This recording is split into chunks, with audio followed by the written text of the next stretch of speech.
I used to have gout. The memory of how it used to hurt makes me wince even today. Was it the most painful thing in the world? I reckon so. Gout hurt like nothing I've ever known. To the point that it made me cry. Real tears. And I don't cry for anything or anyone. Doctors did their best. They told me to eat less meat, drink less alcohol, drink more water, take these medications to reduce the symptoms. If you are interested, please click the link below the video. Try this treatment. And so on. You may well be familiar with all this. But let me tell you, if I had known then what I know now, I wouldn't have bothered with any of that. Because too many doctors today are still fixated on gout's symptoms, rather than gout's actual causes.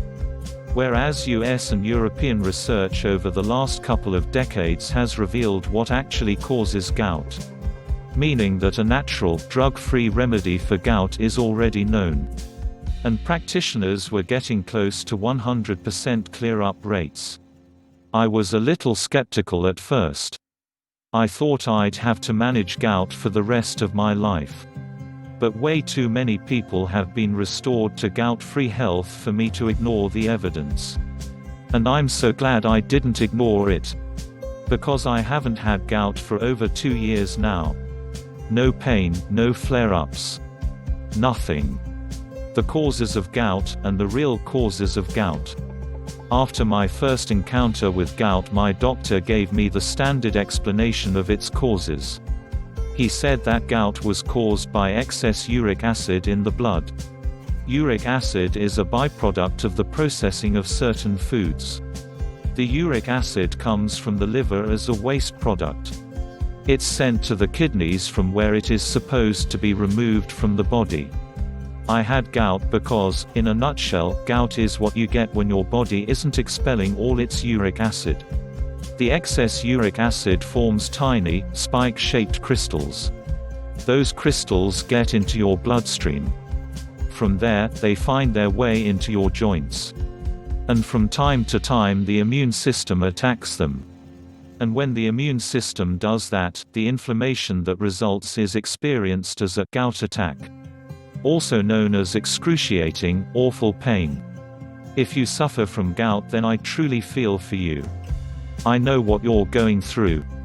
It's been just over 2 years now since my final gout attack. But I still remember what it felt like. Anyway, that was the doctor's explanation of gout. So far, so simple.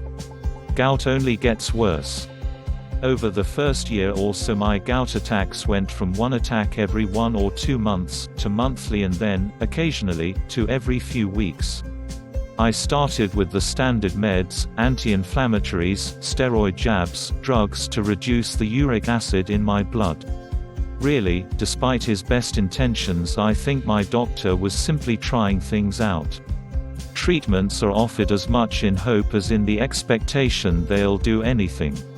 But even when a drug did do some good, I knew I was just managing the condition. And I realized that for many gout sufferers this was the case.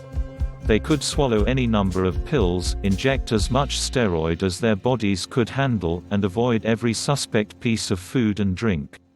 The underlying problem, the actual cause of the gout, was still there, creating all sorts of problems for the body to deal with. I followed the typical do's and don'ts. It's typical stuff: exercise more, lose weight, eat a balanced diet, whatever that is, eat less red meat, don't smoke, I never have, go a couple of days a week without alcohol. And it made precisely no difference to my gout at all.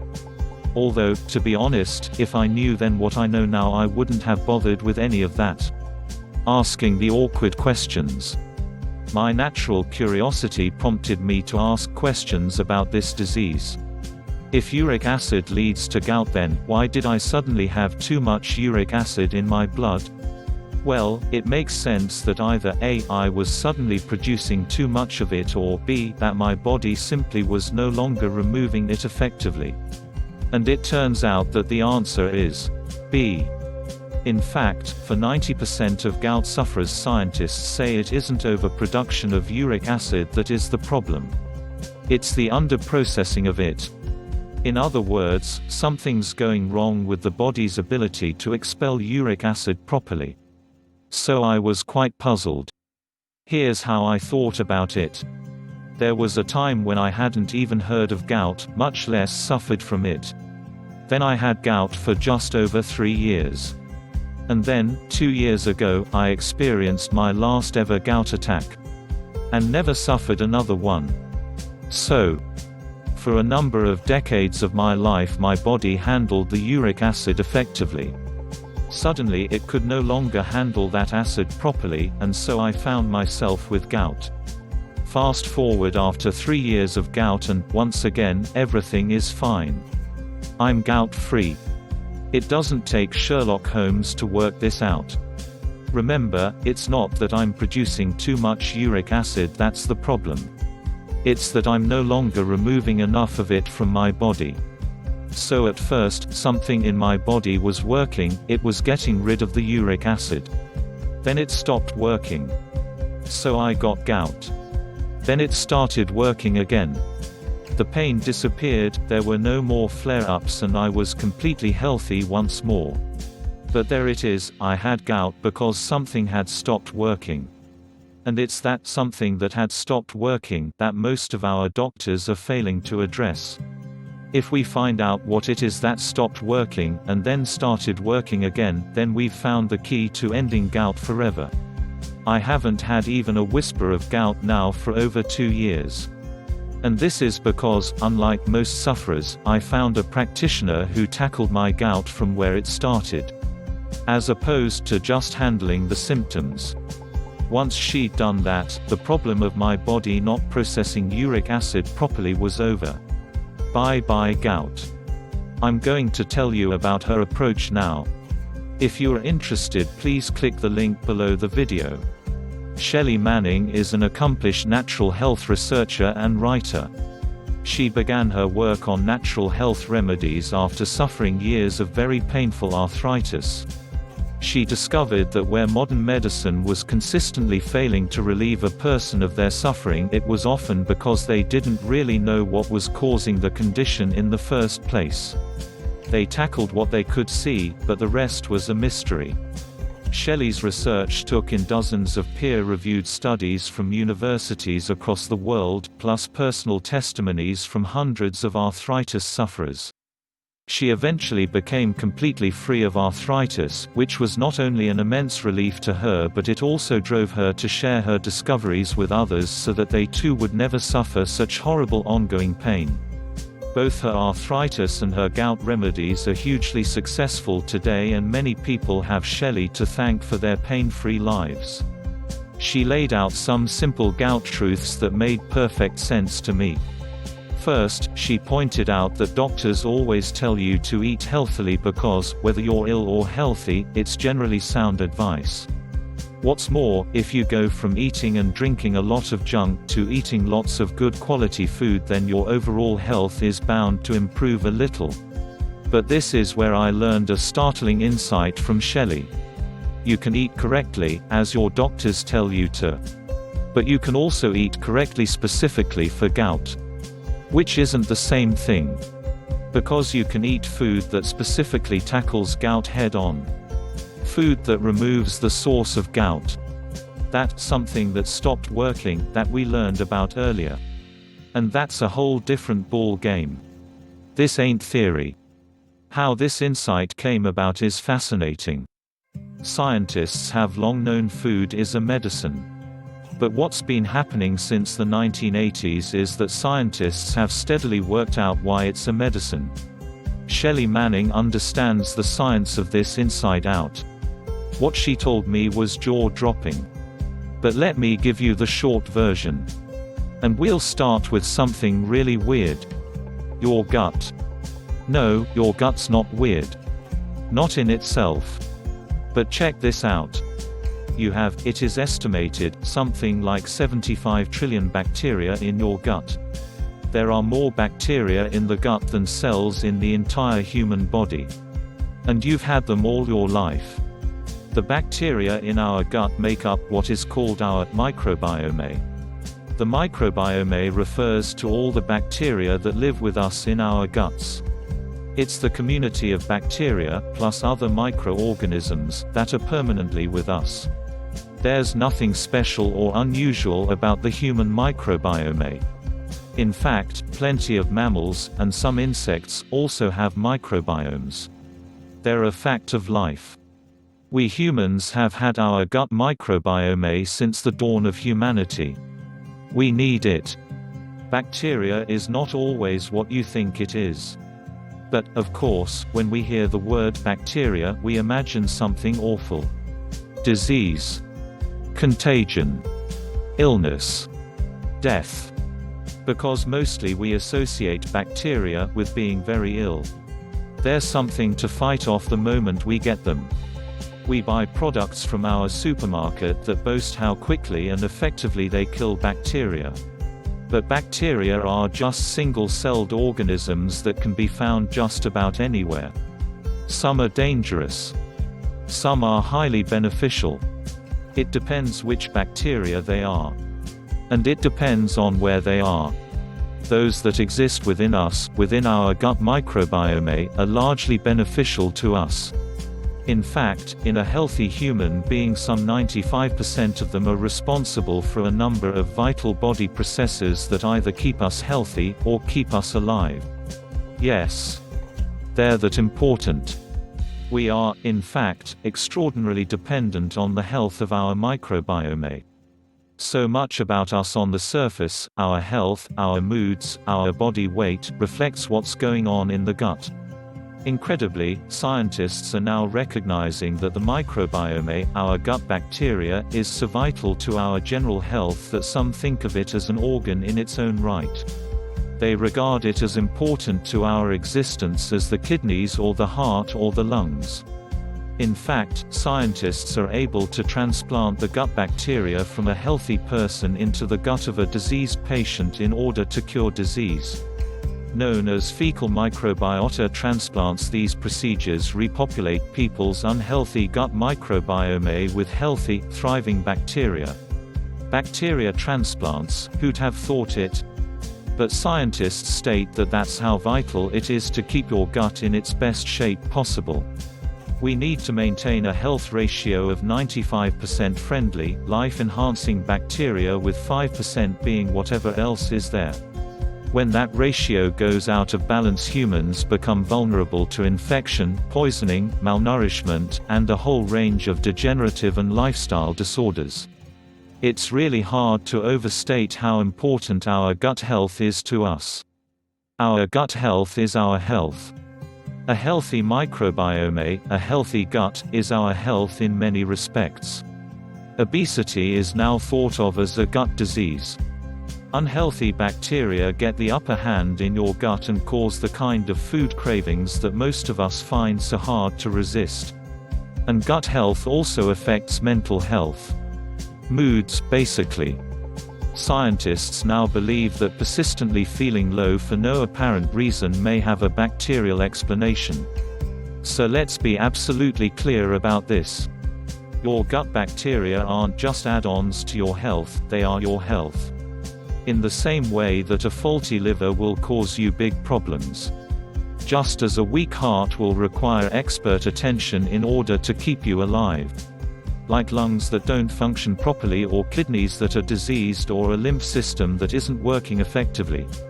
Your gut health is vital to your overall health because your gut bacteria do things that your body itself can't do. To be healthy, we must make sure that we encourage beneficial, healthy bacteria to flourish, whilst at the same time we discourage less beneficial or harmful bacteria from doing the same. If we don't do this, then there are consequences. And gout is one of those consequences. And that's how I got the condition myself. Poor gut health gave me gout. It's done the same to you. But good gut health undid all that damage, making gout nothing more than a distant memory. And it can do the same for you. You really can do something about your condition now. The key to a healthy gut, and a healthy body. What I learned from Shelley Manning is that if you practice healthy eating, then you may affect your gut health for the better, even if that wasn't your intention. In other words, by eating better foods you may very well accidentally improve things a little. Unfortunately, we might also accidentally make things a little worse for our gut bacteria. Some healthy food actually isn't so healthy for our guts. If we want to tackle gout once and for all, we have to be clear about what helps us, and what hurts us. So what Shelley does is remove the accident aspect of healthy eating.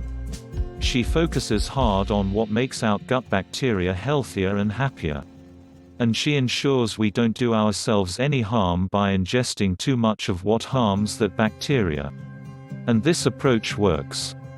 I finally won the struggle against gout because, for the first time, I could make conscious choices about eating for gut health. Here was something I could do that would directly tackle that nasty disease head-on. Shelley's deliberate, gout-focused strategy addressed my gout at its actual source. My microbiome flourished. And when it did, I did too. Which changed my life forever. The link between your gut health and your gout. Scientists are now clear that gut health determines whether or not you have gout. How? By comparing the microbiome profiles, the bacteria profiles, of people who have gout with the microbiome profiles of people who do not have gout. There is a clear difference. And the differences in the microbiome between gout patients and healthy people are predictable and consistent. Which means that we can know whether a person has gout just by looking at their microbiome. Put plainly and simply, gout is a disease of the gut. So why do you have gout whereas I don't? It's because I have one thing you don't have. All the right bacteria thriving in my gut. And, specifically, that bacteria is doing one thing for me that it's not doing for you. It's helping my kidneys process the excess uric acid that causes gout in the first place. Because that bacteria is converting up to 1/3 of that excess uric acid into something called allantoin, a substance that dissolves in water. Which means up to 1/3 of my body's uric acid can be simply got rid of in urine. So, put crudely, I simply pee it out. No need for my kidneys to process it all. My gut bacteria has it covered. This is the incredible power of your gut microbiome. Human bodies can't turn uric acid into allantoin. But our friendly gut bacteria can. And when it does that for me, it's clearing up the excess uric acid in my bloodstream. Meaning my kidneys don't have to. So those pin-like uric acid crystals don't form. Which means they don't find themselves lodged in my joints. Meaning there's nothing for my immune system to attack, so nothing to cause excruciating, disabling pain. My gut will have trillions of bacteria in it whether I want it to or not. So will yours. But I can choose whether that bacteria is the life-enhancing bacteria that keeps me happy, healthy and alive, or the dangerous, disease-giving stuff. I chose the good stuff. So I have plentiful good, friendly, life-enhancing gut bacteria, working for me, doing things for me that the human body simply cannot do for itself. And when I made that choice, my gout didn't stand a chance. Bacteria is a lifesaver. One last thing. You recall that my doctor told me gout was a risk factor for type 2 diabetes, obesity, kidney disease, heart disease, irritable bowel disease and so on.